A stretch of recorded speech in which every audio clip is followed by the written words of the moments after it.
ఒక తాగుబోతూ తాగి చచ్చిపోవడని ఎస్టాబ్లిషన్ కాదండి ఇక్కడ. ఉమ్, సెల్ఫ్ యాక్సిడెంట్.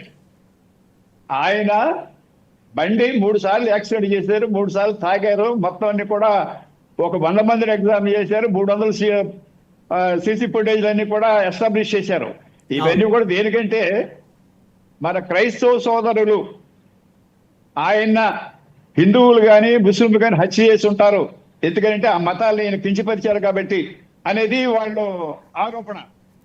అయితే పోలీస్ డిపార్ట్మెంట్కి ప్రజలకు తెలియజేయడం తన హక్కులు ఉన్నాయండి. ఇదే డిక్టేటర్షిప్, ఇంకో రాజ్యం అంటున్నారు, అది కరెక్ట్ కాదండి. పోలీస్ మీద బాధ్యత ఉంది.